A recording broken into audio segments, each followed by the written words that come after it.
Welcome to واس official club. Like کریں، subscribe کریں اور بیل آئکن کا بٹن ضرور دبائیں. ہم حاضر ہیں سفالگر بشرا سعید کے ناول کے ساتھ.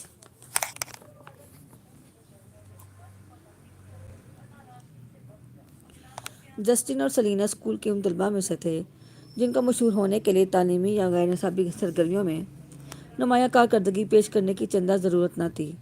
ان کے خاندان کا حوالہ ہی ان کی شناخت تھی. وہ دونوں کزن تھے. ان کا تعلق ایک ایسے خاندان سے تھا جو پشتوں سے دولت اور نیک نامی کے خزانوں کا امین تھا.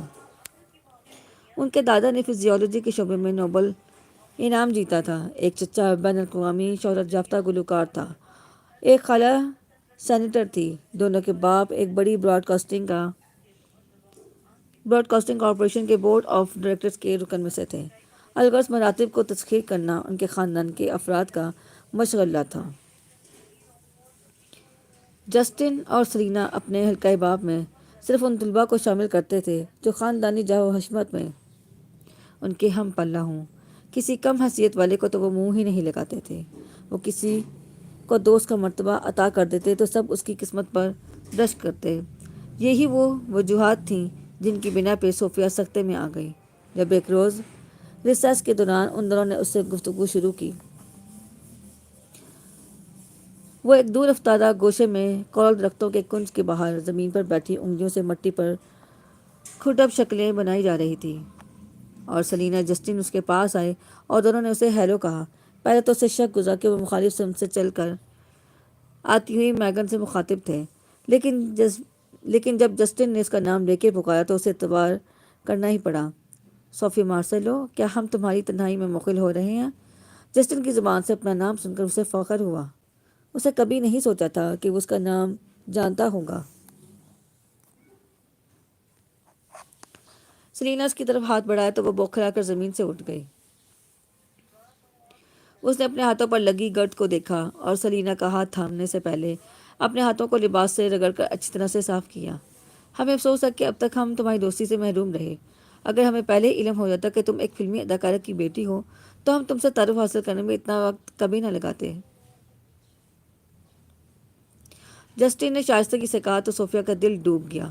وہ البا کی وجہ سے قابل توجہ سمجھ رہے تھے. بہرحال کسی تردید یا تائید کے بجائے وہ بے تکے پن سے سر ہلانے لگی. تمہاری ماں فلم ایکٹریس ہے نا؟ اس بار سلینا نے پوچھا. ہاں، وہ فلموں میں کام کرتی رہی ہے مگر وہ کوئی زیادہ مشہور ہستی نہیں ہے، صوفیہ نے بہت محتاط انداز میں جواب دیا. تم بہت ہی آزادانہ طبیعت کی مالک ہو.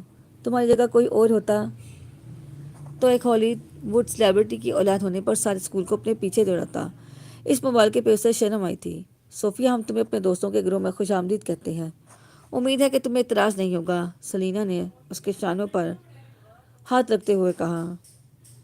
انندیا کرانا مہیشوری، وعلیکم السلام.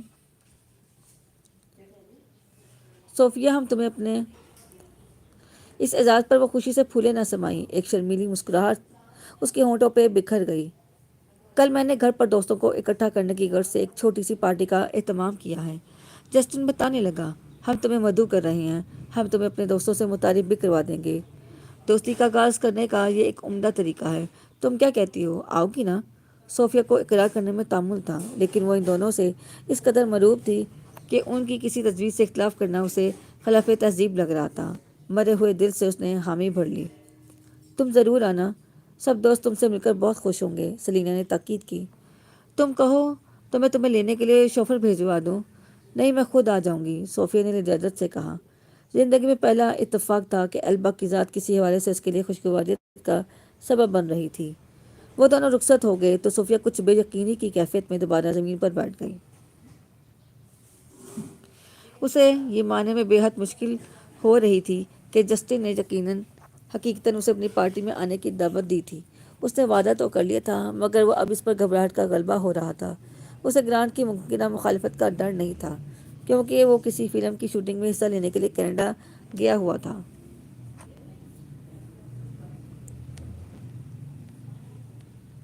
جہاں سے اس کی واپسی 2 دن بعد ہونے والی تھی. اور رہی البا تو وہ دن بھر سوئی رہتی اور رات کو اپنی معمول کی سرگرمیوں میں مشغول ہو جاتی. اس کی جانب سے کسی روک ٹوک کی توقع نہیں تھی، اسے کئی دوسری چیزیں پریشان کر رہی تھیں۔ اس عالی نسب گھرانے کی کسی تقریب میں پہن کر جانے کے لائق اس کے پاس کیا تھا؟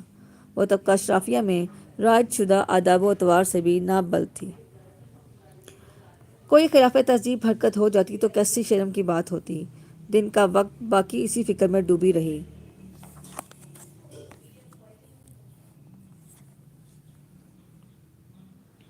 اسکول سے آ کر اس نے اپنی سائیکل کے زنگ آلود حصوں کو رگڑ کر صاف کیا،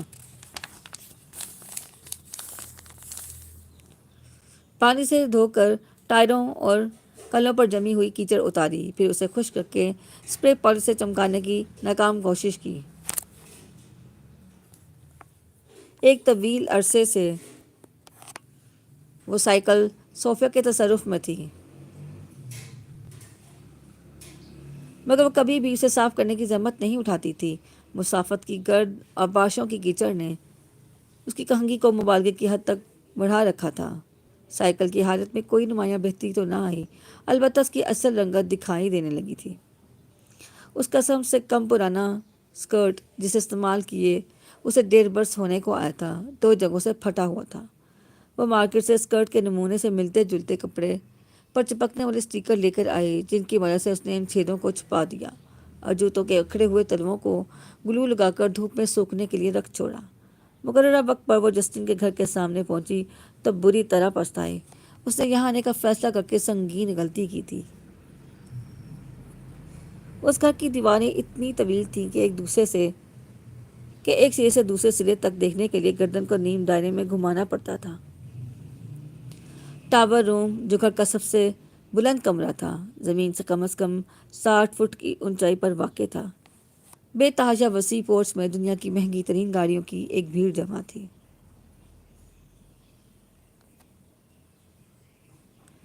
ان میں سے 2 لیموزین تھیں، ایک مرسڈیز، ایک رولز رائس، اور باقی گاڑیاں بھی اسی معیار کی یا ان سے برتر تھیں۔ کئی گاڑیوں کے ساتھ باوردی شوفر موجود تھے، جن میں سے چند پورچ میں کھڑے آپس میں بات چیت کر رہے تھے، جبکہ چند گاڑیوں کے اندر براجمان تھے۔ اس کا مطلب تھا کہ جسٹن اور سلینا کے کافی دوست آ چکے تھے۔ جب اس نے اپنی سائیکل ان شاندار گاڑیوں کے بیچ ایک خالی جگہ پر کھڑی کی تو وہ یوں دکھائی دینے لگی جیسے کسی نے نئے اجلے کپڑوں کے ڈھیر میں ایک میلی دھجی اچھال دی ہو۔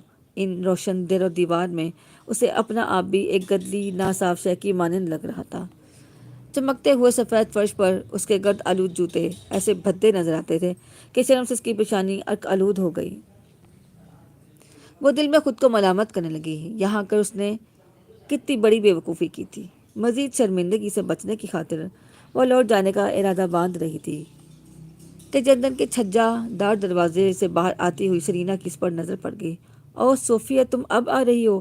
کتنی دیر کر دی، سب دوست تمہارے ہی منتظر ہیں، جلدی آؤ۔ وہ صوفیہ کا ہاتھ پکڑ کر اسے اندر لے آئی۔ کمرے میں ایک دم خاموشی چھا گئی، سبھی کی نظریں اس پر جم گئی۔ اس نے ایک شرم آلود مسکراہٹ کے ساتھ ہیلو کہا۔ جسٹن اور سلینا کو ملا کر وہ کل 11 تھے، 4 لڑکیاں اور 7 لڑکے۔ کچھ چہروں کو وہ اسکول میں دیکھتی رہتی تھی۔ یہ صوفیہ مارسلو ہے جس کے بارے میں تم لوگوں کو بتا رہا تھا، یہ ہماری نئی دوست ہے۔ جسٹن کے جملوں سے اسے حوصلہ ملا تھا۔ وہ صوفے تک جانے کے لیے قدم اٹھا رہی تھی کہ سلینا نے روک دیا۔ تمہیں برا تو لگے گا، مگر آگے آنے سے قبل تمہیں اپنے جوتے اتارنے ہوں گے۔ وہ کیوں؟ وہ حیران ہوئی۔ قالین کی وجہ سے، سلینا نے جواب دیا۔ معاف کرنا، میں سمجھی نہیں تم کیا کہہ رہی ہو۔ صوفے نے فرش پر بچھے 3 انچ موٹائی کے حامل پیچیدہ گرہوں پر مبنی نمونے والے سبز اور نیلے قالین کو دیکھا۔ اس کی حیرت بجا تھی۔ سب لڑکے لڑکیوں نے جوتے پہن رکھے تھے، قالین پر کوئی بھی ننگے پیر نہیں تھا۔ اپنے جوتوں کو دیکھو صوفیہ، یہ کتنے گندے ہیں۔ کیا یہ مناسب ہوگا کہ تم ان جوتوں کے ساتھ قالین پر چلو؟ ہماری آنٹ جو سینیٹر ہیں، انہوں نے یہ قالین اصفہان سے منگوایا ہے۔ اس کی قیمت کا درست اندازہ تو مجھے نہیں ہے، بہرحال تم اسے نوادر میں شمار کر سکتی ہو۔ صوفیہ کی نظریں خود بخود اپنے جوتوں پر گئیں۔ تازہ کی ہوئی پالش پر مٹی کے بے شمار ذرات چپکے پڑے تھے۔ پھر اس نے باری باری قالین پر موجود سب جوتوں کو دیکھا۔ وہ تمام یوں چمک رہے تھے جیسے ابھی بھی دکان کی نمائشی الماری میں سے نکالے گئے ہوں۔ اس کے ماتھے پہ پسینے کی کچھ اور بوندیں نمودار ہو گئیں۔ آنکھیں فرش پر مرکوز کرتے ہوئے اس نے جھک کر جوتے اتارے اور قالین پر چھوٹے چھوٹے قدم رکھتی ہوئی ان کے درمیان میں آ گئی۔ جسٹن نے اسے گلے سے لگایا اور ایک کے پاس لے جاتے ہوئے اس کا تعارف کروانے لگا۔ وہ بطور خاص البا کے اداکارہ ہونے کا ذکر کر رہا تھا۔ تقریباً سبھی لوگ گرم جوشی سے ملے تھے۔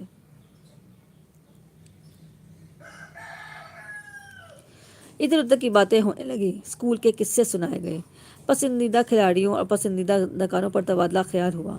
دو لڑکوں اور ایک لڑکی نے مل کر گٹار کی دھن پر گیت سنائے۔ لطیفوں کا ایک دور چلا۔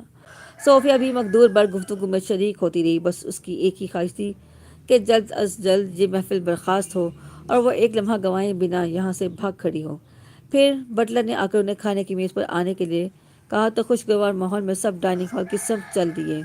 صوفیہ کے ننگے پیروں پر مزید کوئی بات نہ ہوئی تھی، پھر بھی یہ خیال اس کا پیچھا نہیں چھوڑتا تھا کہ جوتوں کے بغیر پاؤں ذلت کی علامت تھے۔ ملائم قالینوں سے ڈھکی ہوئی غلام گردشوں میں چلتے ہوئے بلا وجہ اس کے قدم ڈگمگا رہے تھے۔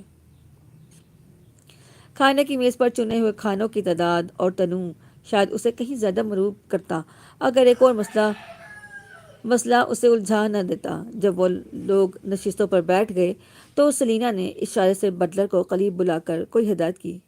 بٹلر تفہیمی انداز میں سر کو خم کرتے ہوئے چلا گیا اور چند لمحوں بعد دوبارہ آیا تو اس کے ہاتھوں میں ایک پلیٹ تھی۔ صوفیہ کے سامنے پہلے سے رکھی ہوئی پلیٹ اٹھا کر اس نے وہ دوسری پلیٹ رکھ دی۔ اس کے دل میں خود بوجھ سی ہونے لگی۔ میز پر سجی تمام پلیٹیں سفید تھیں جو کسی ایک ہی سیٹ کا حصہ تھیں، جبکہ بٹلر اس کے لیے جو پلیٹ لایا تھا وہ سبز رنگ کی تھی۔ اس کا کنارہ ایک مقام سے ذرا ٹوٹا ہوا تھا۔ اس امتیازی سلوک کی کوئی توجہ صوفیہ کے ذہن میں نہ آ سکی، مگر کھانے کی اشتہا انگیز گرم خوشبو نے اس کے حواس پر اثر انداز ہونا بند کر دیا۔ یوں بھی اکثر کھانے اسے نامانوس اور اجنبی نظر آ رہے تھے۔ یہ سوچ کر کھانے میں اس کی عدم دلچسپی کو کوئی محسوس نہ کرے اس نے اسپینچ پیزا کا ایک ٹکڑا اپنی پلیٹ میں رکھ لیا۔ سلینا نے اچانک اسے مخاطب کیا، میں شرط لگا سکتی ہوں کہ ان میں سے کئی کھانوں کو تم نے آج سے پہلے کبھی دیکھا تک نہیں ہوگا۔ اگر میں تمہیں بتاؤں کہ تمہارے بائیں ہاتھ کے قریب پڑے ہوئے نوڈلز کے پیالے کی قیمت $70 ہے تو کہیں تم کسی سے گر تو نہیں جاؤ گی؟ کئی کہہ کہے ایک ساتھ بلند ہوئے۔ منہ کی طرف فوق لے جاتا ہوا ہاتھ صوفیہ کا ہوا میں ہی معلق رہ گیا۔ اس کا جی چاہا کہ وہ ہوا میں تحلیل ہو کر سب کی نظروں سے اوجھل ہو جائے۔ اس کی پلکیں گالوں سے چپک گئی تھی۔ سلینا کہہ رہی تھی، تمہارے طبقے کے لوگ ایسی چیزوں کے متعلق سوچنے کی بھی سکت نہیں رکھتے۔ یہ کوئی عام نوڈلز نہیں ہیں، یہ جاپانی ریمن کی خصوصی ترکیب ہے۔ وہ کسی سیکھے ہوئے سبق کی طرح اس کھانے کے محاسن اور فضائل گنوانے لگی۔ صوفیہ ضرور اٹھ کر بھاگ جاتی اگر توندل بٹلر دروازے کے بیچ رکاوٹ بن کے کھڑا نہ ہوتا۔ وہ صوفیہ کی زندگی کا طویل ترین کھانا تھا۔ سلینا نے اس پر اور بھی کئی پھپتیاں کسی تھیں، برداشت کرنے کے سوا کوئی چارہ نہ تھا، لہٰذا وہ سر جھکائے کھانے کے جلد اختتام کی دعائیں مانگتی رہی۔ بالآخر سب لوگ کھا چکے اور جسٹن نے ایک اور کمرے کی طرف ان کی رہنمائی شروع کی تو صوفیہ نے پست آواز میں اس سے گھر جانے کی اجازت مانگی۔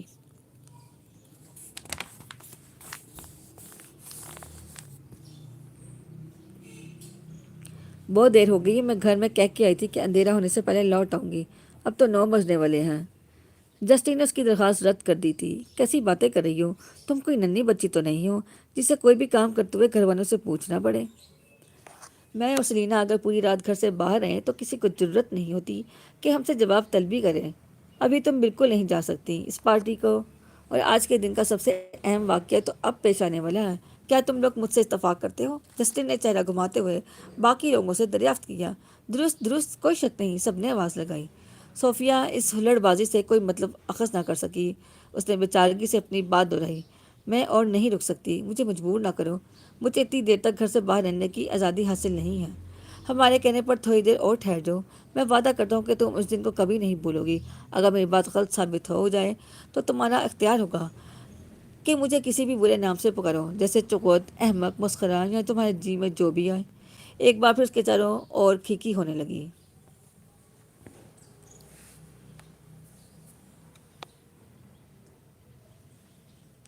اس کے انکار اور احتجاج کو یکسر نظر انداز کر دیا گیا تھا۔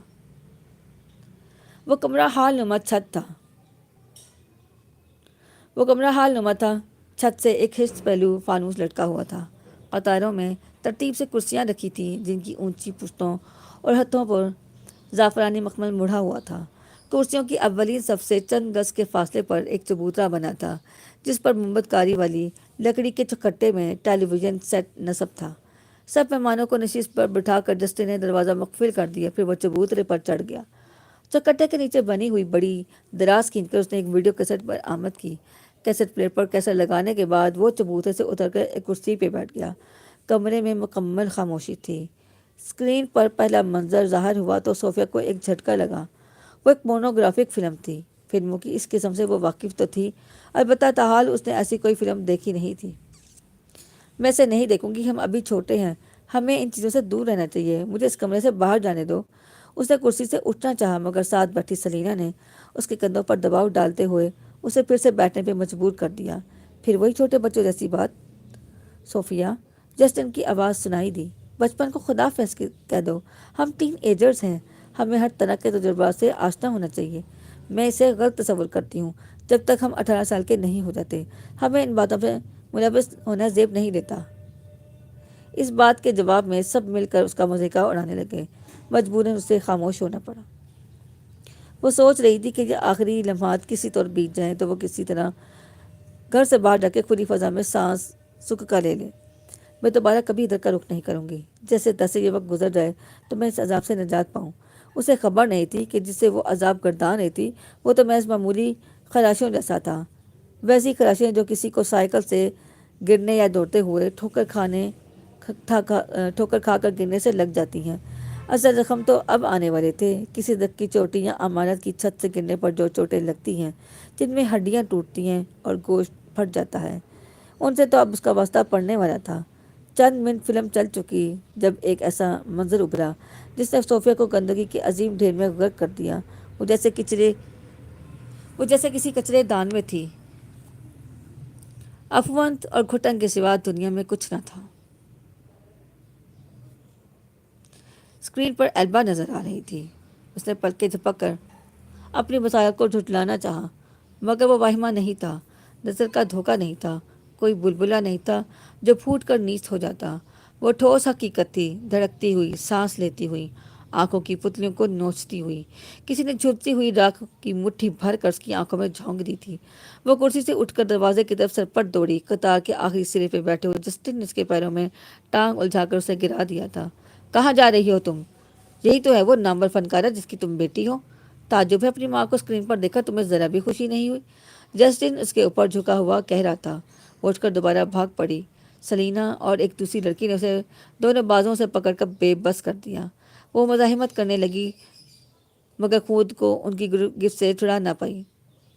وہ اسے فرش پر گھسیٹتے ہوئے ٹیلی ویژن کے نزدیک لے جا رہی تھی۔ اچانک سب لڑکے لڑکیاں بولنے اور چلانے لگے۔ کون کیا کہہ رہا تھا وہ آوازوں میں تمیز نہیں کر سکتی تھی۔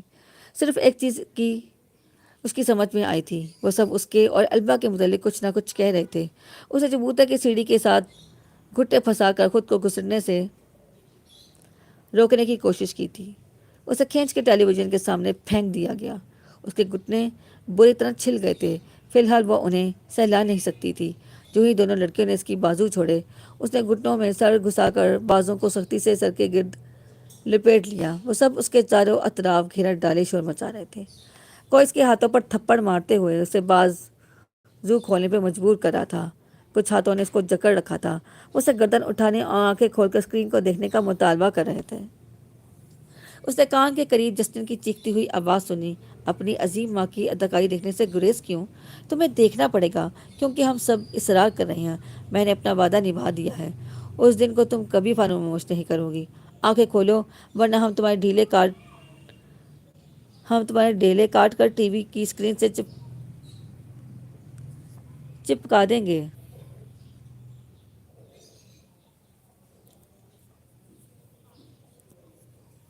آنکھیں کھولو، آنکھیں کھولو، آنکھیں کھولو۔ سب یک آہنگ ہو کر نعرے لگانے لگے۔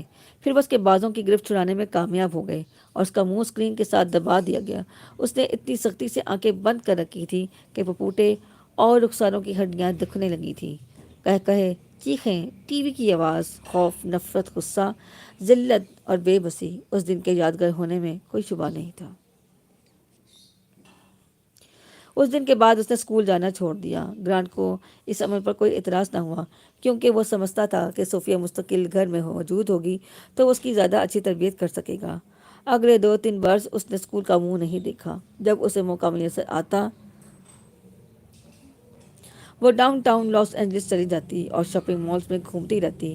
وہ کسی بھی شے کو خریدنے کی استطاعت نہیں رکھتی تھی، مگر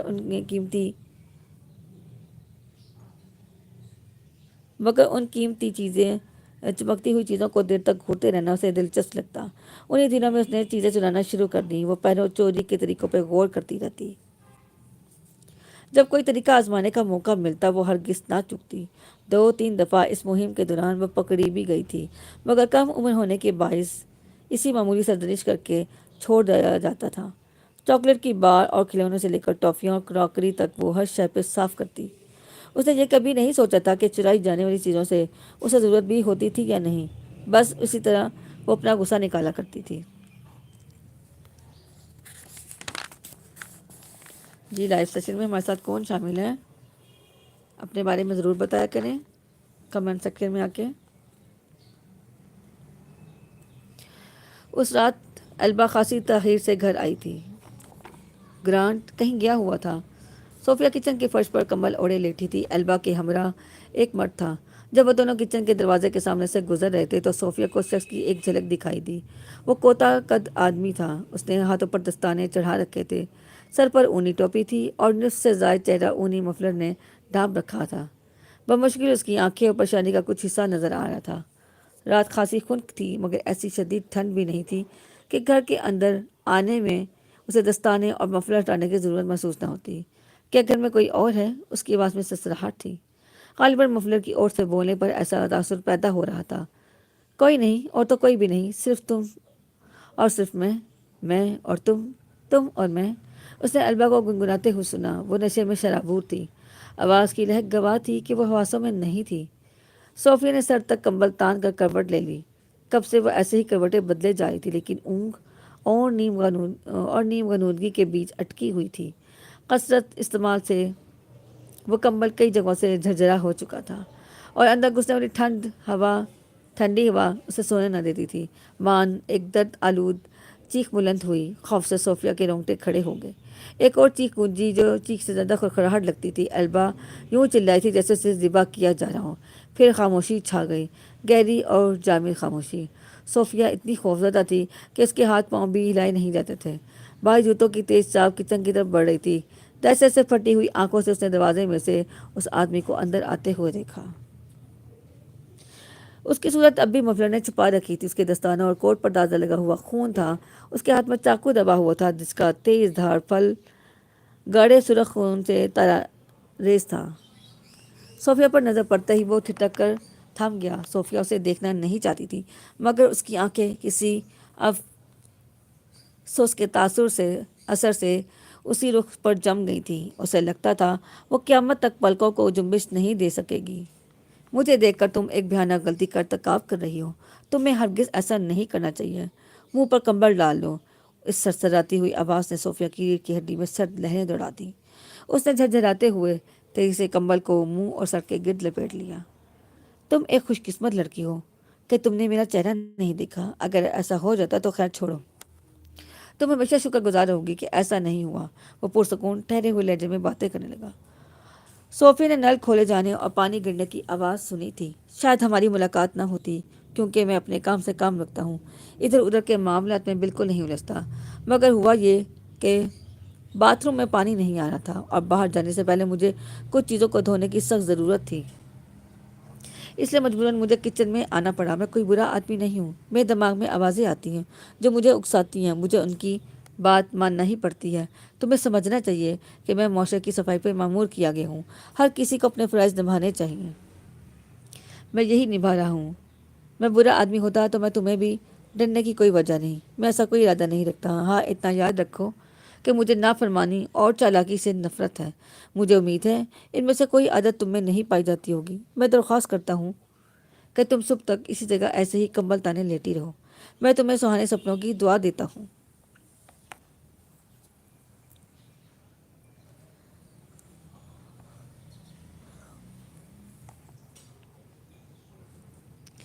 گرتے ہوئے پانی کی آواز اب نہیں آ رہی تھی، اس نے جاتے ہوئے قدموں کی چاپ نہیں سنی تھی۔ وہ یقین سے نہیں کہہ سکتی تھی کہ وہ چلا گیا تھا یا وہیں کھڑا اس کی نگرانی پہ مامور تھا۔ وہ سانس روکے پڑی رہی۔ جب بہت وقت بیت گیا اور معمولی سی آہٹ بھی نہ ابھری تو اس نے نہایت آہستگی سے کمبل نیچے سرکایا۔ وہاں کوئی نہیں تھا۔ وہ کنجے سے نکل آئی اور دیوار کے ساتھ لگ کر سہمے ہوئے انداز میں قدم بڑھاتی البا کے تاریکی میں ڈوبے ہوئے کمرے تک پہنچی۔ بتی روشن کرنے پہ اسے بے اختیار ابکائی آ گئی تھی۔ البا اپنے پسندیدہ رنگ میں لت پت تھی۔ اس کی آنکھیں مردہ مچھلی کی مانند کھلی ہوئی تھیں۔ اس کے قریب جانے کے لیے صوفیہ کو اپنی تمام تر ہمت صرف کرنا پڑی۔ البا کی ناک کا بانسا اور نچلا جبڑا ٹیڑھا نظر آ رہا تھا۔ اس کے ماتھے پر چاقو کے کچھ حروف کھدے ہوئے تھے۔ صوفیہ نے بغور دیکھا تو اسے ہور لکھا ہوا دکھائی دیا۔ البا کی جلد میں گودی ہوئی اس گالی کو دیکھ کر جانے اسے کیا ہو گیا۔ وہ بھاگتی ہوئی کچن میں واپس گئی اور وہاں سے صابن، پانی اور ایک رومال لے کر آئی۔ البا کے پاس گھٹنوں کے بل بیٹھتے ہوئے وہ تن دہی سے اس کی پیشانی دھونے لگی۔ کسی اور کی نظر پڑنے سے قبل وہ اس گالی کو مٹا دینا چاہتی تھی۔ وہ صابن اور پانی سے مل مل کر البا کی پیشانی صاف کرتی رہی مگر اس گالی کو معدوم نہیں کر پائی تھی۔ وہ کسی قلم سے تحریر کیے ہوئے حروف نہیں تھے، وہ کھال کے اندر اترے ہوئے گوشت میں کھپے ہوئے لفظ تھے۔ دھیرے دھیرے اس کے انداز میں دیوانگی آنے لگی تھی۔ وہ رکے بغیر ان لفظوں کو مٹانے کی سر توڑ جد دہن میں مگن ہو گئی۔ جب گرانٹ اس کمرے میں داخل ہوا تو اس نے صوفیہ کو پاگلوں کی طرح ایک خون آلود کپڑے سے مری ہوئی البا کا ماتھا رگڑتے ہوئے دیکھا تھا۔ البا کے فیونرل پر گرانٹ نے اس سے کہا تھا، کبھی کبھی خدا گناہ گاروں کو دنیا میں ہی عبرت کا نمونہ بنا دیتا ہے۔ اس سے بڑھ کر شرمناک موت کیا ہوگی؟ اس کی ناز خود لوگوں کو بتا دی کہ وہ کس طرح کی عورت تھی۔ وہ قیامت کے دن بھی اپنی پیشانی پہ بدکاری کے اس نشان سے ساتھ اٹھے گی۔ اس کا عذاب بھی ابھی تمام نہیں ہوا، وہ جہنم میں جلے گی۔ اس کے گناہوں کی سزا تا اب جاری رہے گی۔ وہ قابل نفرت عورت تھی، تم کبھی اس جیسی بننے کی خواہش نہ کرنا۔ اس کے ماتھے پہ لکھی ہوئی یہ گالی ہمیشہ یاد رکھنا، درد مکڑی کا جالا ہوتا ہے، جتنا پھڑپڑاؤ، جتنا ہاتھ پاؤں مارو، اسی قدر زیادہ تار لپیٹے جاتا ہے۔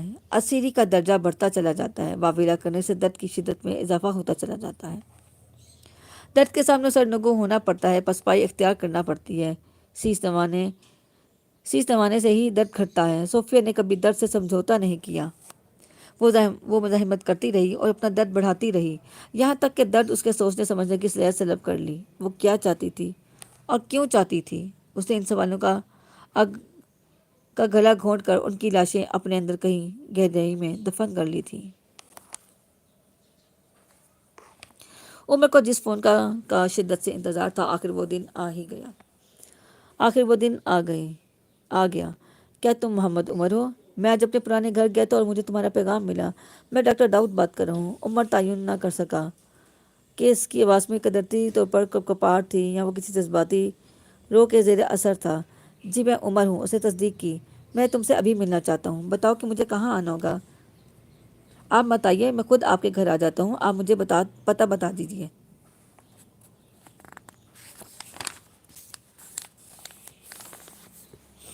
ٹھیک ہے، جیسے تم کہو۔ پتہ ہے 622 Robinson Street, Silver Lake District. تم آج ہی آؤ گے نا؟ ہاں، میں بھی کچھ دیر میں روانہ ہو جاتا ہوں، عمر نے کہا۔ ہم لوگ تمہارا انتظار کر رہے ہیں۔ تمہیں یہاں تک آنے میں اندازاً کتنا وقت لگے گا؟ تم فوراً آ جاؤ۔ اس کے انداز میں بے تابی تھی۔ فون رکھنے سے قبل اس نے متعدد بار یہی بات دہرائی تھی۔ جب وہ داؤد کے بتائے ہوئے مکان پر پہنچا تو اسے دروازے کے سامنے کھڑے ہوئے دو افراد دکھائی دیے، وہ جیسے اس کا استقبال کرنے کے لیے وہاں موجود تھے۔ اسے تھوڑی سی جھجک محسوس ہوئی۔ 45-46 سال کا ایک درمیانے قد کا خوش رو مرد آگے آیا اور اسے ہاتھ ملایا۔ وہ اشتیاق بھری آنکھوں سے عمر کو گھور رہا تھا۔ میں داؤد ہوں، وہ گھر میرا تھا جہاں تم پیغام چھوڑ گئے تھے۔ فربا جسم والی بوڑھی عورت داؤد کو پرے ہٹاتے ہوئے اس کے سامنے آئی اور وہ ہنسی آواز میں بولی، تم پرنیا کے بیٹے ہو، میری پرنیا کے بیٹے؟ وہ کہاں ہے؟ اسے ساتھ کیوں نہیں لے کر آئے؟ داؤد نے اس عورت کے شانے پر ہاتھ رکھ کر نرمی سے سمجھایا، آنٹی ابھی اندر چل کر تسلی سے بات کرتے ہیں، مجھے اطمینان کر لینے دے کہ یہ واقعی ہماری پرنیا کا بیٹا ہے۔ بوڑھی عورت کو اس بات سے تکلیف ہوئی تھی، اسے دیکھنے کے بعد بھی تمہیں کسی پوچھ تاچھ کی ضرورت ہے؟ تمہیں اس کی آنکھیں نظر نہیں آ رہی؟ رنگ اور بناوٹ میں 19-20 کا فرق بھی نہیں ہے، اور یہ دیکھو اس کی گردن پر تل ہے۔ پرنیا کی رات کے سوا کسی کی گردن پر ایسا تل ہو سکتا ہے بھلا؟ اب وہ موٹے ہاتھوں سے عمر کی گردن کو چھو رہی تھی۔ عمر اس صورتحال سے خاصا پریشان ہو گیا تھا۔ داؤد نے معذرت خواہ نظروں سے اسے دیکھا۔ یہ پرنیا کی امی ہیں، ان کا اس طرح سے محسوس کرنا ایک قدرتی سی بات ہے۔ تو اس کی نانی تھی۔ عمر نے ایک نئی نظر سے اسے دیکھنا شروع کیا۔ اگر بڑھاپے نے اس کے نقوش کو اتنا بدل نہ ڈالا ہوتا تو اس میں پرنیا کی شباہت ڈھونڈنا آسان ہوتا۔ اس کی رنگت پرنیا کی طرح ہی سفید تھی، اور پیشانی پر بالوں سے بننے والی قوس بھی مماثل تھی۔ اس نے کئی بار سوچا کہ اگر کبھی آپا کے گھر والوں سے سامنا ہوا تو اس کا رد عمل کیا ہوگا۔ اس وقت وہ متضاد کیفیت کا شکار تھا۔ وہ آپا کے لیے خوش تھا اور خود ان سے بیگانگی محسوس کرتا تھا۔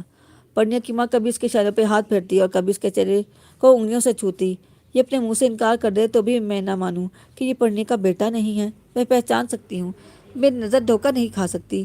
بیٹا میں تمہاری نانی ہوں، پرنیا تم سے میرا ذکر کرتی ہوگی۔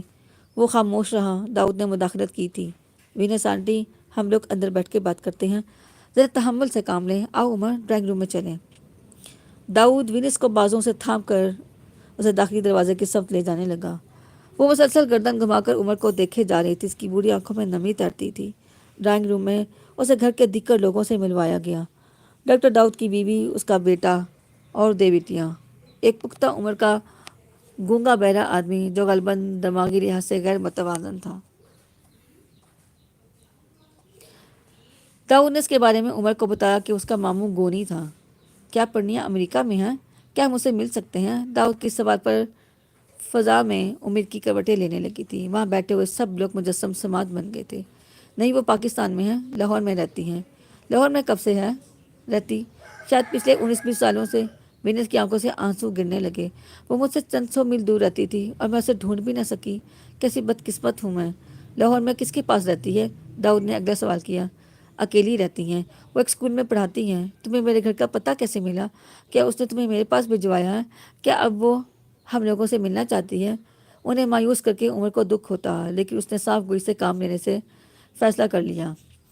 میرا نہیں خیال کہ وہ آپ لوگوں سے ملنے کی خواہش مند ہے۔ انہوں نے کبھی اپنے گھر والوں کے متعلق کوئی بات ہی نہیں کی۔ آپا کے علم میں نہیں ہے کہ میں آپ لوگوں کو تلاش کر رہا ہوں۔ آپ سے رابطہ کرنے کا فیصلہ سراسر میرا اپنا ہے۔ میں مکمل یقین سے نہیں کہہ سکتا کہ وہ آپ سے ملنے پہ راضی ہوں گی یا نہیں۔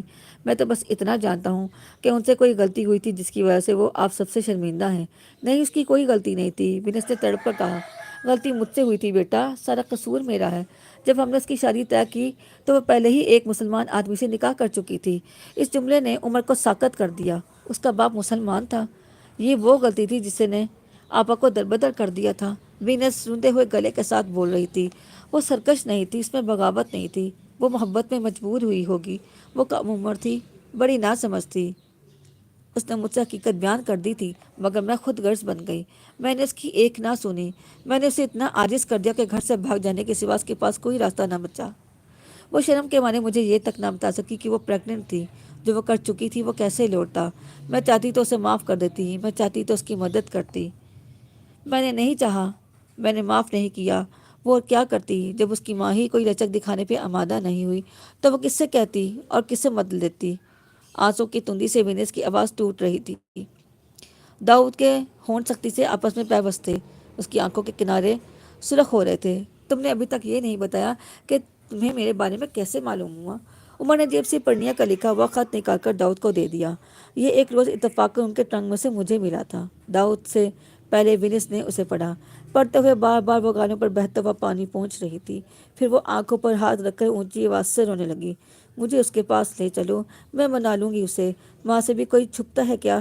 یہ گونی ہر روز مجھے مارتا ہے۔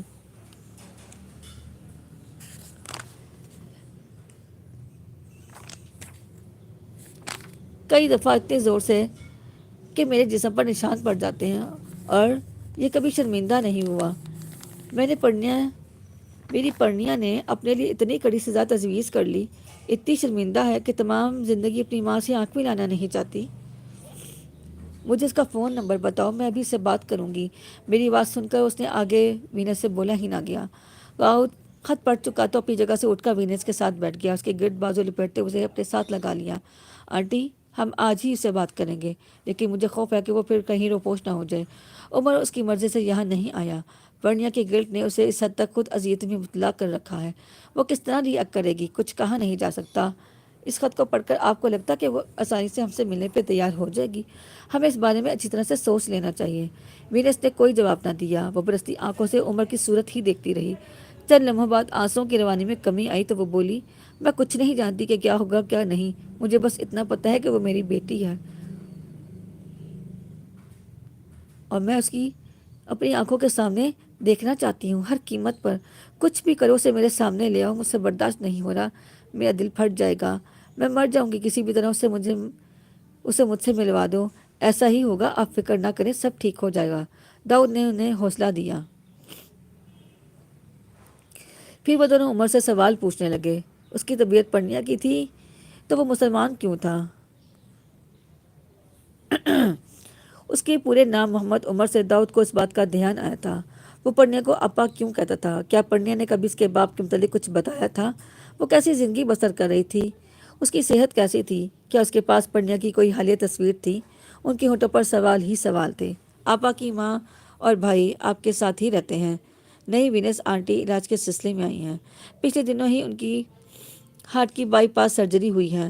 آپ کزن ہیں آپا کے؟ اس کے پوچھنے پر داؤد اس اداسی سے مسکرایا۔ کزن کہہ سکتے ہو، ویسے ہمارے درمیان کوئی قریبی رشتہ داری نہیں ہے، ہم دونوں کی گریٹ گرینڈ مدر ایک ہیں۔ پرنیا کے ابو اور میرے ڈیڈی میں شروع سے ہی بہت اچھی دوستی تھی، وہ ایک اسکول اور ایک کالج سے پڑھے، وہ سگے بھائیوں سے زیادہ قریب تھے۔ پرنیا میرے ڈیڈی کو چچا اور میری مدر کو چچی کہا کرتی تھی، اسی بنا پر میرے اور پرنیا کے درمیان اس نے لمحہ بھر توقف کیا۔ میں اسے پسند کرتا تھا، میں سمجھتا تھا وہ بھی ایسا ہی محسوس کرتی ہے، میں غلط تھا، اس کی شادی مجھ سے ہونے والی تھی۔ عمر کو اپنے سوال پر بڑی ہی ندامت ہوئی۔ میز پر پڑی ہوئی ایک کتاب اٹھا کر وہ بلا مقصد اس کے اوراق پلٹنے لگا۔ آپ کو یہ تو علم ہوگا کہ وہ میرے فادر سے کہاں ملی تھی، امریکہ میں یا پاکستان میں؟ اسے بدستور صفحے الٹتے ہوئے کہا۔ پڑھنے نے اپنی زبان سے تو کبھی کچھ نہیں بتایا، البتہ میں سب جانتا ہوں، مجھے ان کی ایک ایک ملاقات کا احوال معلوم ہے۔ وہ ایک مفلوق الحال شخص تھا۔ وہ میساچوسٹس سے ہالی ووڈ سٹار بننے کا عزم لے کر لاس اینجلس آیا تھا۔ یہاں ایک پارک میں اس کی پڑھنے سے مدبیر ہو گئی، وہیں سے ان کے بیچ پسندیدگی کا سلسلہ شروع ہوا۔ آپ یہ سب کچھ کیسے جانتے ہیں؟ کیونکہ میں تمہارے باپ کو جانتا ہوں عمر۔ اس نے کتاب بند کرتے ہوئے داؤد کے چہرے پہ آنکھیں گاڑ دیں۔ وہ کون ہیں؟ کیا آپ کبھی ان سے ملے ہیں؟ وہ کہاں ہیں؟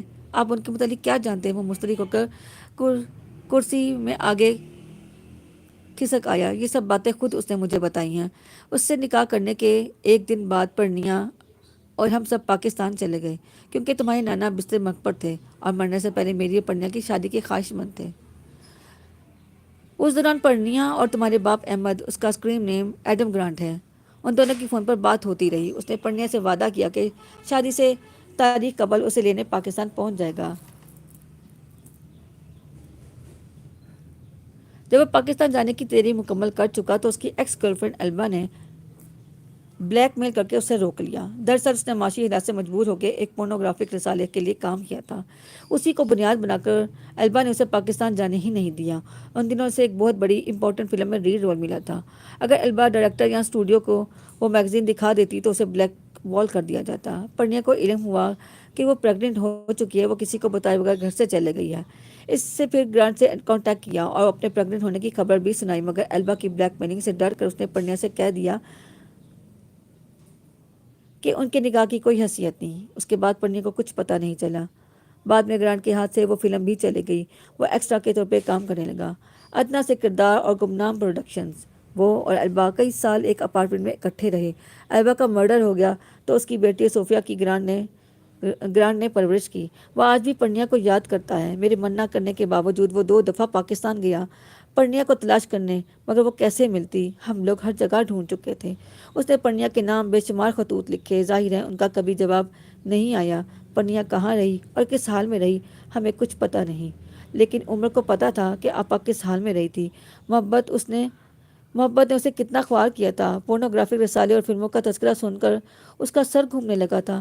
اس نے اپنی نظر پر اعتبار کیا تھا، آپا کے آنسوؤں پر نہیں۔ اس کے ذہن کے پردے پہ دیوانہ وار آگ بجھاتی ہوئی آپا کا عکس نمودار ہوا تھا۔ انہیں نہ جلاؤ، تمہیں خدا کا واسطہ ایسا نہ کرو، میں تمہیں ان کے متعلق سب سمجھا سکتی ہوں۔ اسے کوئی چیز چبھ رہی تھی، اتنی شدت سے اس کی آنکھوں پہ پانی بھر گیا۔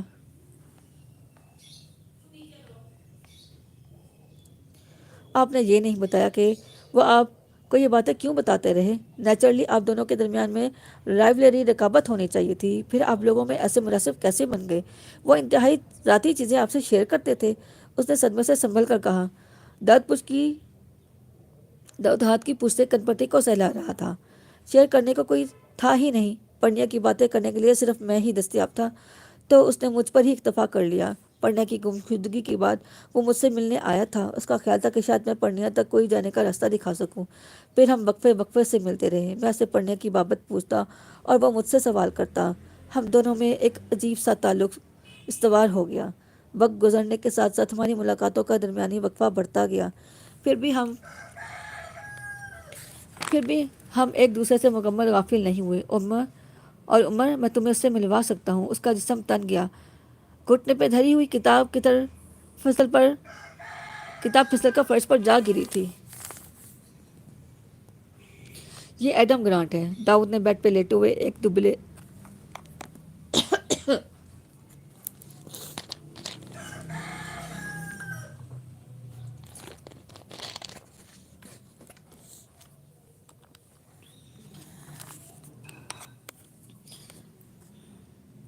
یہ ایڈم گرانٹ ہے، داؤد نے بیڈ پہ لیٹے ہوئے ایک دبلے اور نحیف شخص کی طرف اشارہ کرتے ہوئے اعلان کیا۔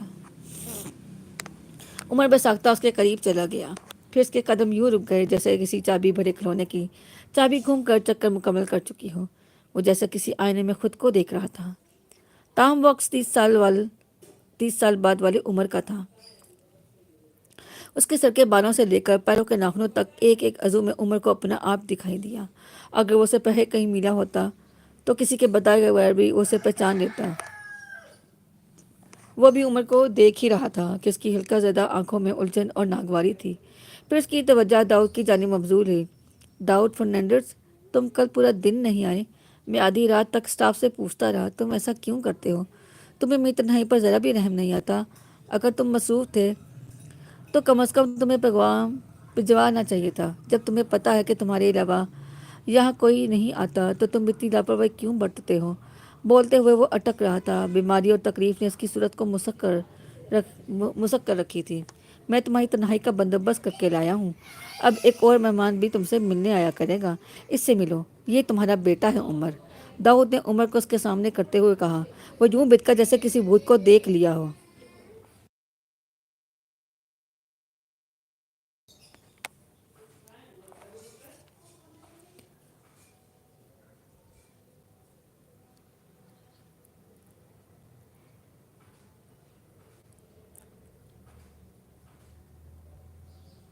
داؤد نے عمر کو اس کے سامنے کرتے ہوئے کہا۔ وہ یوں بت کر جیسے کسی بھوت کو دیکھ لیا ہو۔ تم کتنے برے مذاق کرتے ہو ڈاکٹر۔ میرا کوئی بیٹا نہیں ہے، اپنی بیوی کو تو میں نے مار دیا تھا، پرنیا کو قتل کر دیا تھا، پھر بیٹا کہاں سے آ گیا؟ وہ خاموش ہو کر سوچنے لگا۔ لیکن مجھے یاد آ رہا ہے، میں نے پرنیا کو قتل نہیں کیا تھا، کسی اور کو کیا تھا۔ کسی کو جان سے مارا تو ضرور تھا، مگر وہ تھا کون؟ عمر نے تشویش سے داؤد کو دیکھا۔ جواباً اس نے سر کو اس انداز سے جنبش دی جیسے اسے انتظار کرنے کو کہہ رہا ہو۔ گرانٹ، یہ پرنیا عارضی کا بیٹا ہے، تمہارا اور پرنیا کا بیٹا پاکستان سے تمہیں تلاش کرنے آیا ہے۔ تم اس سے بات تو کرو، تمہیں خود اندازہ ہو جائے گا کہ میں سچ کہتا ہوں یا جھوٹ۔ داؤد نے لسان سے گرانٹ کو سمجھایا۔ میں نہیں مانتا، میں یہ بات تسلیم ہی نہیں کر سکتا۔ گرانٹ درستی سے بولنے لگا۔ میری کوئی اولاد نہیں ہے، صوفیہ کو میں نے پالا ضرور ہے، مگر وہ بھی میری حقیقی بیٹی نہیں ہے۔ میں تو اکیلا ہوں، صحرا میں اگنے والے کسی توہر کی طرح۔ میری یادداشت اتنی بھی خراب نہیں ہوئی کہ اپنے بیٹے کو بھول جاؤں۔ پرنیا نے ہاں کہا تھا کہ وہ ماں بننے والی ہے، مگر اس بات کو تو زمانے گزر گئے۔ میرا کوئی بیٹا ہوتا تو اسے میرے پاس ضرور بھیجتی۔ وہ مجھ سے لاکھ نفرت کرتی، میرے بیٹے کو کبھی مجھ سے دور نہ رکھتی۔ اس کا دل ایسا سخت ہے ہی نہیں۔ اس کی آنکھوں میں آنسو آ گئے تھے۔ وہ مجھے بہت یاد آتی ہے، ان دونوں تو اتنی کثرت سے کہ میں کچھ اور سوچ ہی نہیں پاتا۔ میں بہت تکلیف میں ہوں، یہ تکلیف رکتی کیوں نہیں؟ اول تو تم آتے نہیں ہو داؤد، اور اگر آتے تو میری بے کسی کا مذاق اڑاتے ہو۔ لعنت ہو تم پر، چلے جاؤ اور اس لڑکے کو بھی لے جاؤ۔ اس نے ایک ناراض نگاہ عمر پر ڈالی اور کور لے کر رخ بدل لیا۔ داؤد نے ایک سٹول کھینچ کر عمر کو بیٹھنے کے لیے کہا اور اس کے شانے پر ہاتھوں سے ہلکا سا دباؤ ڈالتے ہوئے باہر نکل گیا۔ عمر کی سمجھ میں کچھ نہ آتا تھا کہ اس شخص سے کیا بات کرے۔ وہ چپ چاپ اس کی ابری ہوئی ہڈیوں والی پشت کو دیکھتا رہا۔ وہ کسمسا رہا تھا اور دھیرے دھیرے دیوار کی سمت کھسکتا جاتا تھا، جیسے وہ بہت بے چینی محسوس کر رہا ہو۔ پھر اس نے آہستگی سے گردن موڑی اور پیچھے کو دیکھا۔ عمر کو وہیں بیٹھا دیکھ کر اس کے ماتھے پہ بل آ گئے تھے۔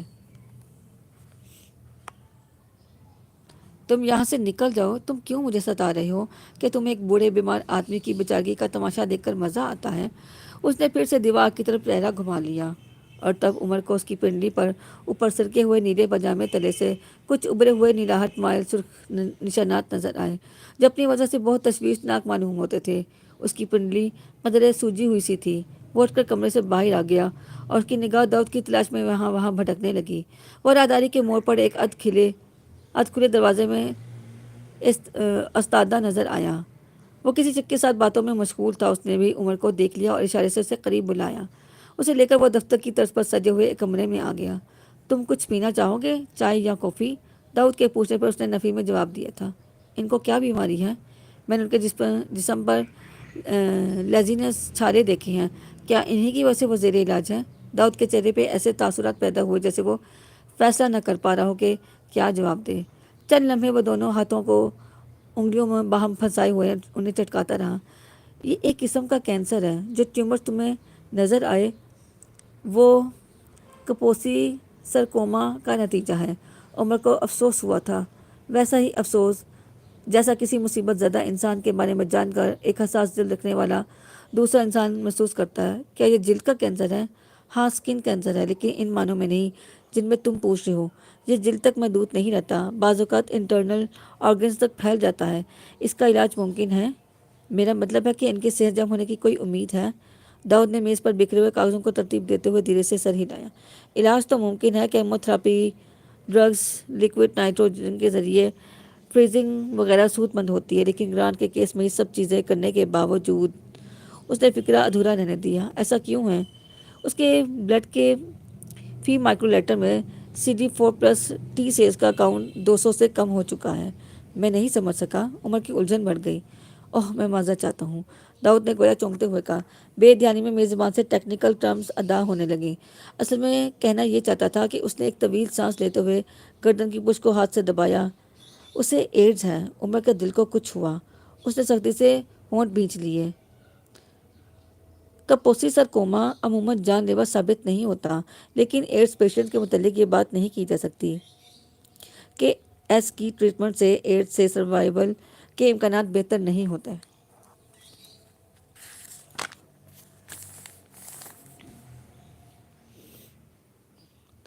عمر کو شخص پر رحم آ رہا تھا۔ وہ زندگی میں کیسے مقام پر اس کے روبرو ہوا تھا جب اسے قلبی وابستگی قائم ہونے کے امکانات ناپید تو نہیں محدود ضرور تھے۔ گرانٹ کی نظر کرنے کے لیے اس کے کھیسے میں ہمدردی سے زائد مال کا کوئی سکہ نہ تھا۔ اس کی یادداشت کا بھی مسئلہ ہے، کبھی کبھار تو وہ اپنا نام تک یاد نہیں رکھ پاتا۔ وہ اندھیرے میں راہ بھولے ہوئے انسان کی مانند خوفزدہ اور تنہا ہے۔ داؤد مزید کہہ رہا تھا، تم اسے ملنے آ جایا کرو تو اسے اچھا لگے گا، اس کی تنہائی کم ہو جائے گی۔ تمہاری مصروفیت آڑے نہ آتی تو ضرور اس بارے میں وہ سوچتا۔ عمر نے خود کو یاد دلایا کہ اس کا کام یہیں ختم ہو جاتا تھا۔ اس سے آگے بڑھنے کی اسے چاہت تھی نہ حاجت۔ آپا کے ٹوٹے ہوئے رشتے کو جوڑنے کے لیے وہ جوڑ کر سکتا تھا اس نے کر دیا۔ جہاں تک گرانٹ کا تعلق تھا تو عمر اور اس کے مابین چھلکے اور گودے والا معاملہ تھا۔ ایک بار دونوں الگ ہو جائیں تو لاکھ یکجا کیے جائیں، پھر سے پھل نہیں بنتا۔ اس نے طے کیا کہ یہاں سے جانے کے بعد دوبارہ گرانٹ سے نہیں ملے گا۔ معذرت طلب نگاہوں سے داؤد کو دیکھتے ہوئے بولا، میں کوشش کروں گا، البتہ وعدہ نہیں کرتا۔ فرصت ہوئی تو آؤں گا۔ اسے کرسی سے اٹھتے ہوئے دیکھ کر داؤد کی آنکھوں میں مایوسی در آئی۔ تم جا رہے ہو؟ وینس آنٹی تو بضد ہے کہ تم جب تک امریکہ میں ہمارے پاس رہو۔ میری بھی یہی خواہش ہے کہ ایسا ممکن نہیں ہے عمر، یہ مناسب نہیں لگتا۔ اس میں غیر مناسب کیا ہے؟ ہم تمہارے اپنے ہیں، کوئی غیر تو نہیں؟ داؤد نے اصرار کیا۔ وہ کوئی جواب دینے کا سوچ ہی رہا تھا کہ دروازے پر دستک ہوئی۔ داؤد کے اجازت دینے پہ ایک میل نرس نے اندر آ کے کہا، ڈاکٹر فرنانڈز کمرہ نمبر 13 کا مریض آپ کو بلانے پہ اصرار کر رہا ہے اور وہ بری طرح چیخ رہا ہے۔ ٹھیک ہے، میں آتا ہوں۔ نرس کے جانے کے بعد دروازے کی جانب بڑھا تو عمر اس کے پیچھے آتے ہوئے بولا، اچھا تو پھر میں جا رہا ہوں، آپ اپنا خیال رکھیے گا۔ داؤد گردن ٹیڑھی کر کے اسے دیکھتے ہوئے عجیب سے انداز میں مسکرایا۔ وہ تمہیں بلا رہا ہے، مجھے بلانے کے لیے؟ اس نے کبھی یہ حربہ نہیں اپنایا۔ کون سا حربہ؟ یہی چیخنے والا۔ جب وہ گرانٹ کے کمرے میں داخل ہوئے تو وہ غضبناک آنکھوں سے عمر کو گھورنے لگا۔ ادھر آؤ تم، یا میرے قریب آؤ، اس نے چلا کر حکم دیا۔ عمر نے اس کی فرمائش پوری کر دی تھی۔ سچ سچ بتاؤ، تم نے یہ کیوں کہا کہ تم میرے بیٹے ہو؟ یہ فریب کیوں دے رہے ہو تم میرے بارے میں معلوم کیسے ہوا کہ میری کوئی اولاد بھی ہے جسے میں کبھی ملا ہی نہیں؟ یہ ڈاکٹر بھی اس منصوبے میں تمہارا ساتھی ہے؟ تم دونوں نے مل کر مجھے بیوقوف بنانے کا سوچا ہے؟ کیا یہ خیال کسی فلم کو دیکھ کر آیا ہے؟ عمر اس افتاد سے گھبرا گیا تھا، مگر اس نے نرمی سے کہا، میں فلمیں نہیں دیکھتا۔ وہ بھی نہیں دیکھتی تھی، میری خاطر اس نے دیکھنا شروع کر دی۔ گرانٹ کے ہونٹ کپ کپا رہے تھے۔ آپ کی خاطر تو وہ اب بھی دیکھتی ہیں۔ عمر کی زبان سے بے اختیار پھسل گیا۔ میرے ساتھ یہ خوفناک مذاق کیوں کر رہی ہو؟ میں نے تمہارا کیا بگاڑا ہے؟ کیا غلطی ہے میری جس کی سزا دینے پر تم چلے آئے ہو؟ چلے جاؤ، میں تمہاری صورت نہیں دیکھ سکتا۔ وہ گلا پھاڑ کے چیخنے لگا تھا۔ عمر کو اس کے ہونٹوں پر سرخ بلبلے پھوٹتے ہوئے نظر آئے۔ وہ بستر پر دورہ ہوا جا رہا تھا۔ وہ داؤد تیزی سے آگے آیا، اس کے ہاتھ سے گرانٹ کا سر تھام کر دوسرے ہاتھ سے اس کی کمر سہلانے لگا۔ چیخو مت، کوئی تمہارے خلاف سازش نہیں کر رہا، کوئی تمہارا مذاق نہیں اڑا رہا۔ اسے چھوٹے بچوں کی طرح پچکار رہا تھا۔ گرانٹ نے داؤد کے بازو کی اوٹ سے عمر کو پھٹی پھٹی آنکھوں سے دیکھا اور برکم زدہ آواز میں بڑبڑایا، اس کی آنکھیں، او خدا، اس کی آنکھیں! وہ بے دم ہو کر داؤد کے بازو میں ہی جھول گیا۔ عمر، میں امید رکھوں کہ جلد ہی تم گرانٹ سے دوبارہ ملنے آؤ گے۔ کمر سے باہر آ کر داؤد نے اپنی بات دہرائی تھی۔ عمر خاموشی سے کئی پہلوؤں میں چلتا رہا۔ میں تمہاری ہچکچاہٹ کی وجہ سمجھتا ہوں، لیکن پھر بھی میں یہی کہوں گا کہ تمہیں آنا چاہیے۔ میرا ویزا مختصر مدت کا ہے، جانے وقت نکال پاؤں یا نہیں۔ اس نے پھر معذرت کی۔ گرانٹ کے پاس بھی بہت کم باقی ہے، تمہیں زیادہ دن نہیں آنا پڑے گا، داؤد نے لاجواب کر دیا تھا اسے۔ حکیم بیگم نے استری کیے ہوئے کپڑے ترتیب سے الماری کے خانے میں رکھے، پھر چائے پر پہ پڑی ہوئی بستر کی چادریں طے کر کے دوسرے خانے میں اوپر تلے جمانے لگی۔ پٹ بند کر کے وہ تھوڑی دیر کمر سیدھی کرتی رہی اور مڑ کر پرنیا کو دیکھا جو بیڈ کی پشت کے سہارے نیم دراز ایک کتاب پڑھتے ہوئے اونگ رہی تھی۔ الماری کے زنگ کھائے ہوئے قبضوں سے برآمد ہونے والی گڑگڑاہٹ نے اسے چونکا دیا تھا۔ وہ کتاب بند کرتے ہوئے سیدھی ہو بیٹھی۔ حکیم بیگم بولی، مجھے کپڑوں پر لوہا کرنے دی جاچ نہیں ہے دیے تے دوبیدہ خرچہ بچ جاتا۔ پرنیا غائب دماغی سے اسے دیکھتی رہی۔ کل سانجرے چھمادہ جوائی آئے گا، مجھے پنڈ لے جان لئی۔ ہن تو ٹھیک ہے، اپنے نکے موٹے کام آپ کر سکتی ہے، میں صالحت مزمل بڑی اودر ہو گئی ہوں، جے تو رکتی ہے تو میں نہیں جاتی، کی مرضی ہے تیری۔ حکیم بیگم نے نزدیک آتے ہوئے اس کے سر پہ ہاتھ رکھ دیا۔ میں ہفتہ 10 دن ٹھہر کے پھر پھیرا ماروں گی، آپ بے فکر ہو کر جائیے، میں اب بالکل ٹھیک ہوں۔ میں آپ سے کہنے ہی والی تھی کہ بہت دن ہو گئے، آپ کو گاؤں جانا چاہیے۔ اچھا ہوا آپ نے خود ہی ارادہ کر لیا، پرنیا نے کہا۔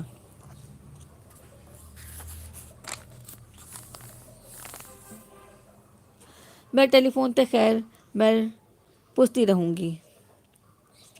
تجھے ایک بہت پریشانی آئے مجھے بلا لینا، میں کچھ کھان پین لئی تے لے آؤں۔ کسی شے کو جی کرتا ہے آج؟ پرنیا نے انکار کر دیا۔ ابھی تھوڑی دیر سے ہوئی تھی مجھے کھانا کھائے ہوئے، شام کو میں خود کوئی چیز پکا لوں گی۔ لدس چپا روٹی تے 4 دانے دال دے کھا کے تیرا ڈرج ہو گیا، کھاتا پیتا کر، تیرے جسے میں ذرا سی جان آئے۔ لو بتاؤ، ذرا سی روٹی اور دال چا کے دانے کھا کر تیرا پیٹ بھر گیا؟ کھایا پیا کر، تیرے بدن میں ذرا جان آئے۔ ابھی مجھے بھوک نہیں ہوگی تو میں کھا لوں گی، میں زیادہ وقت بستر پر لیٹی رہتی ہوں، اس لیے بھوک کم لگتی ہے، پرنیا نے کہا۔ چنگا، تیری مرضی، میں بیڑے دا کھلارا نبیڑ کے آتی ہوں، تو سوچ لے آج ہانڈی کی پکانی ہے۔ حکیم بیگم ذہن میں چلے گئیں اور جھاڑو کے گرد سمیٹنے لگیں۔ چند لمحے پرنیا اسے کام کرتے ہوئے دیکھتی رہی۔ پچھلے کئی روز سے حکیم بیگم اس کی خدمت کر رہی تھیں۔ وہ ایک ماں، نرس اور خادمہ کی طرح اس کی دیکھ بھال کر رہی تھیں۔ اکتائے بغیر، کچھ جتائے بغیر سسٹر سزائر نے اسے مدد کی پیشکش کی تھی، مگر حکیم بیگم کے ہونے سے اسے بہت آرام تھا، اور کوئی اور شاید اس طریقے سے اس کا خیال نہ رکھ پاتا۔ کلائیوں کے زخم اب مندمل ہو چکے تھے۔ بائیں ہاتھ میں بے حسی تھی، تاہم وہ کسی حد تک اس سے کام لینے بے قادر ہو گئی تھی۔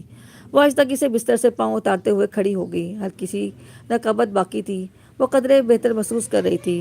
سست روی سے چلتی ہوئی وہ صحن میں آئی اور حکیم بیگم کے ہاتھ سے جھاڑو لے لی۔ مجھے کرنے دیں، ہلنے جلنے سے ہی میرے بدن کو توانائی بحال ہوگی، آپ آرام کر لیں۔ حکیم بیگم معترض نہیں ہوئی۔ ڈاکٹر بھی کہتا تھا کہ ٹنن پھرن نال تو چھتی ٹھیک ہو جائے گی۔ جھک کر جھاڑو دینے کی مشقت سے جلدی اس کا سانس پھول گیا۔ وہ رک رک کر سستاتے ہوئے صفائی کرتی رہی۔ جب وہ اس کام سے فارغ ہوئی تو حکیم بیگم باورچی خانے کے دروازے میں کرسی پر بیٹھی چاولوں سے کنکر چن رہی تھی۔ آج یخنی کا پلاؤ بنا لیتی ہوں، کرارا کر کے بناؤں گی۔ بے سوادے مٹھلونے کھانے کھا کے تیرا منہ بھسا ہو گیا ہے، بے مزہ پھیکے کھانے کھا کے تیرے منہ کا ذائقہ خراب ہو گیا ہے۔ اس کی متوجہ ہونے پہ حکیم بیگم مسکرائی تھی۔ کیسی بے ریا مسکراہٹ تھی، اس میں کوئی بھید نہیں تھا، کوئی دکھاوا نہیں تھا۔ وہ کل صبح واپس جا رہی تھی۔ پرنیا نے سوچا کہ وہ کہہ ڈالے جو مدتوں پہلے اسے کہہ دینا چاہیے تھا۔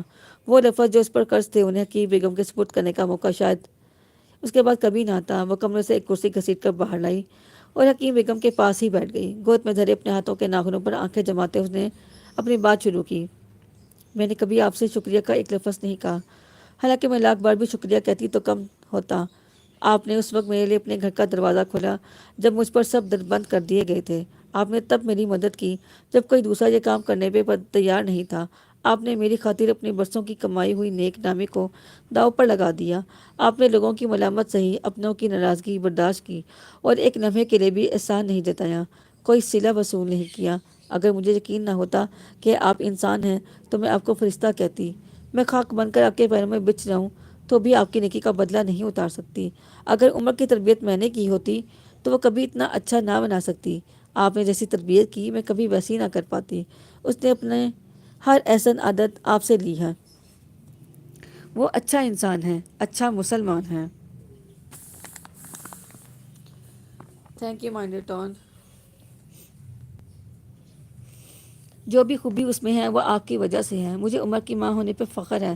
وہ میرا بیٹا ہونے پہ شرمسار ہے تو اس میں اس کی غلطی نہیں۔ میں نے اس کی زندگی مشکل بنانے میں کیا کسر چھوڑی؟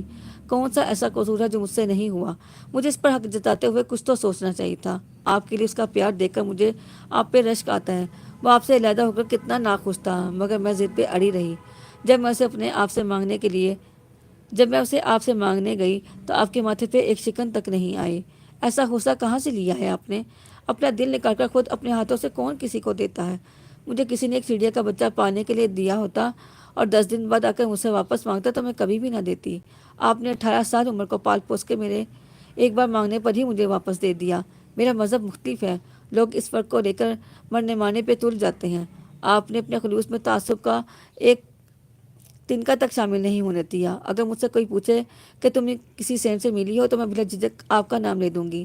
حکیم بیگم کو اب کنکر نہیں مل رہے تھے، اس کے ہاتھ میس چاولوں کو بکھیرنے اور سمیٹنے میں مصروف تھے۔ پرنیا نے نظر اٹھائی تو ان دونوں کی آنکھیں ملی۔ حکیم بیگم کی آنکھوں میں نمی تھی۔ گلوگیر آواز میں وہ بولی، میری صفتاں کر کے میرے دل چ تکبر نہ پیدا کر۔ میرے پلے کچھ بھی نہیں، میرے علیحدہ کرم نہ ہوئے تو پیر پیر میں منہ بھاڑ دے جاواں تو میں قدم قدم پر منہ کے بل گروں۔ سب اس دی رضا ہے، بندے دی ڈور اس دے ہاتھ دے وچ ہے۔ پرنیا اپنے کمرے سے سنہری غلاف میں لپٹی ہوئی ایک ضخیم کتاب لے کر آئی اور احتیاط سے اسے حکیم بیگم کے حوالے کیا۔ میں آپ کو کوئی تحفہ دینا چاہتی تھی۔ میں نے بہت غور کیا، اس سے بہتر کوئی تحفہ میرے دماغ میں نہیں آ سکا۔ یہ قرآن میں نے آپ کے لیے منگوایا ہے۔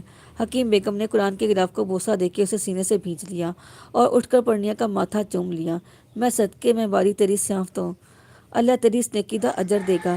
تیری ہر مشکل، ہر ہر ہر دکھیائی دور ہوگی۔ عمر دے دور جاندہ غم نہ کر، باپ تیرے کول آئے گا، تیری دلجوئی کرے گا، تیرا درد ونڈائے گا، تیرا درد بانٹے گا۔ پرنیا کے ہونٹوں پر بوجھی ہوئی راکھ جیسے سمٹ گئی تھی۔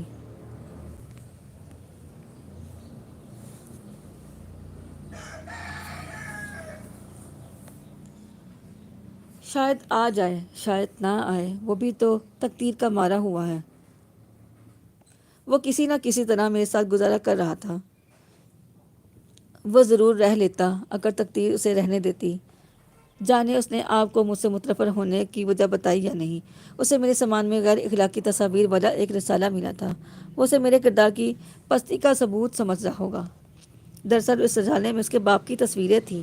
میں نے کچھ دوسری یادگاروں کے ساتھ اسے بھی سنبھال رکھا تھا۔ جب عمر روٹ کر جا رہا تھا تو میرا دل چاہ کہ میں وضاحت کر دوں، اپنی صفائی پیش کروں، پھر یہ سوچ کر ہی چپ رہی کہ اس کا باپ اس کی نظر میں ذلیل ہو جائے گا۔ ماں پر تو اسے کبھی فخر تھا ہی نہیں، باپ بھی نظر سے گر جاتا تو اس کی تکلیف بڑھ جاتی، میرے بے عزت ہونے سے اس کی اذیت کم رہتی، تو میرا بے عزت ہونا ہی اچھا ہے۔ حکیم بیگم کی آنکھیں دھندلا گئیں۔ سڑک کے کنارے جہاں تک نظر جاتی تھی سنبل کے سیدھے تنوں والے اونچے پیڑ صف آ رہا تھے، چمک سے محروم دھوپ سفید چونے کی چھینٹوں کی مانند سیڑھی کے قدمچوں پر پھیلی تھی، سوکھے ہوئے پیلے پتوں کی ایک ڈھیری ہوا کی ٹھوکر سے بکھری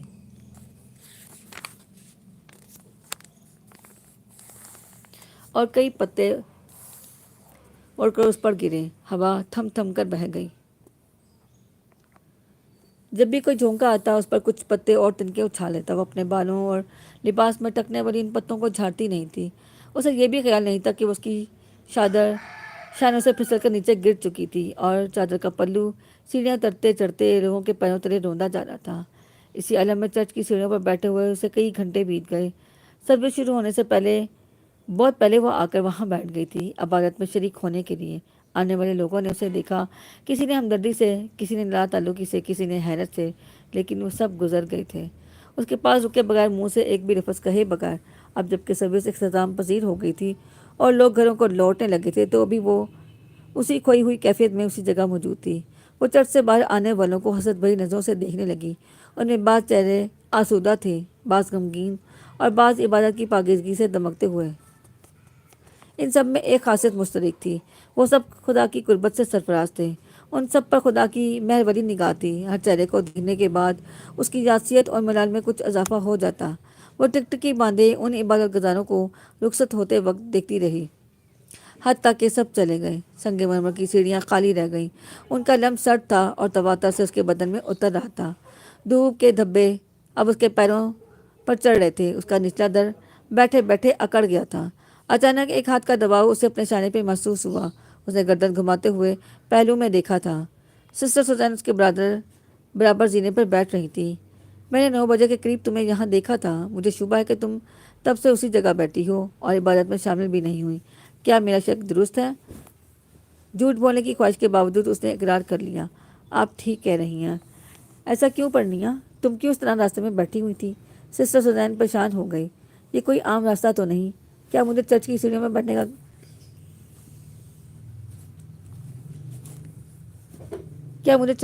بیٹھنے کا حق بھی نہیں؟ وہی تو پوچھ رہی ہوں کہ سیڑھیوں میں اندر کیوں نہیں جاتی تم؟ سسٹر سوزان اس کے بالوں میں الجھے ہوئے پتے چننے لگی۔ مجھے اندر جانے کا اذن نہیں ہے، دہلیز پر بیٹھ جاؤں تو غنیمت ہے۔ اس نے سنبل کے پیڑوں کو دیکھتے ہوئے کہا، تم اپنے اندر جو چھپائی پھرتی ہو اسے ظاہر کر دو، بوجھ اتار دو، تم تھک چکی ہو۔ وہ درختوں کے تنوں کو گھورتی رہی۔ میں نے اپنی مرضی سے خدا کو چھوڑا تھا، اب وہ مجھے چھوڑ دے تو مجھے کوئی شکایت کا حق نہیں ہے۔ سسٹر سوزان نے اس کی چادر اٹھا کر جھاڑی اور اسے جھاڑتے ہوئے اسے اڑا لی۔ خدا ایسا نہیں کرتا، ایسا تو دنیا کرتی ہے۔ دھوپ کو دیکھو، وہ ہر پر اتر رہی ہے، بلا تخصیص سب کو نواز رہی ہے، کسی کو حرارت اور روشنی سے محروم نہیں کر رہی۔ پرنیا کی بے تاثر نظریں ہوا میں معلق تھیں۔ دھوپ پیڑ پر اترتی ہے تو وہ پھول اور پھل دیتا ہے، اور کسی پتھر پر 100 برس دھوپ پڑتی رہے وہ کیا دے گا؟ بے فیض ناشکرا پڑا رہے گا جوں کا توں۔ اس میں دھوپ کی کیا غلطی ہے؟ یہ تو اپنے ظرف کی بات ہے۔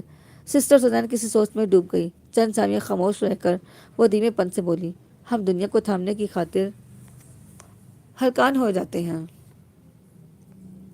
دنیا چلی نہ جائے، دنیا چھوٹ نہ جائے، اس ڈر سے اتنی زور سے مٹھیاں دباتے ہوئے ہتھیلیاں لال ہو جاتی ہیں، کلائیاں ٹوٹنے لگتی ہیں۔ ہم مٹھیاں کھول کر دنیا کو جانے دیں تو کوئی قیامت نہیں ٹوٹے گی، صرف ہماری تکلیف کم ہو جائے گی، ہم اس بگاڑ سے نجات مل جائے گی۔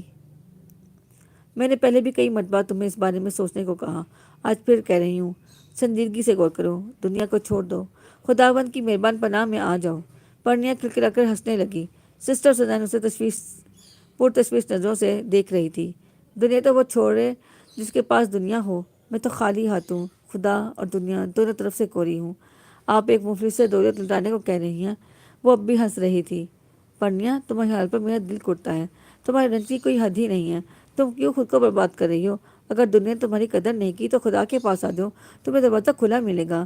کتنی ہی ننس کو میں جانتی ہوں جو ہر رشتے سے مایوس ہو کر سکون ڈھونڈتی ہوئی آئیں، اور آج وہ چین سے ہیں. ان کا اضطراب دور ہو چکا ہے کیونکہ خدا نے اپنا مسیحا ان کے غمگین دلوں پہ رکھ دیا ہے. پرنیا کی ہنسی تھم گئی. اس نے سنگے مرمر کے قدمچے کو ہاتھ سے تھپ تھپاتے ہوئے ایک نظر سسٹر سوزین کو دیکھا. ہم تب خدا سے رجوع کرتے ہیں جب دنیا ہمیں رد کر چکی ہوتی ہے. تمام دروازوں سے دھڑکارے جانے کے بعد بھی ہم خدا کے در پر دستک دیتے ہیں. خدا ہمیشہ ہمارا سیکنڈ آپشن کیوں ہوتا ہے؟ ہماری اولین ترجیح ہمیشہ دنیا ہوتی ہے، اور حیرت کی بات ہے کہ ہم اس پر ذرا بھی شرمندہ نہیں ہوتے. ہمیں لگتا ہے کہ ترتیب کے رد و بدل سے کوئی فرق نہیں پڑتا. کتنی بڑی بھول ہے. ترتیب ہی تو اصل چاہے. کون پہلے آتا ہے کون بعد میں، کھیل کا یہ بنیادی اصول ہی نظر انداز کر دیا تو باقی کیا رہ جاتا ہے؟ صرف بھگدڑ اور بدحواسی. وہ اٹھ کر سیڑھیاں اترنے لگی.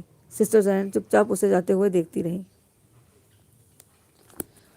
آج کے لیے اتنا ہی کافی ہے. تھینک یو انندیا، کرانا مہیشوری اور مانڈے ٹون. آپ کا بہت بہت شکریہ ہمارا ساتھ دینے کے لیے. اللہ حافظ.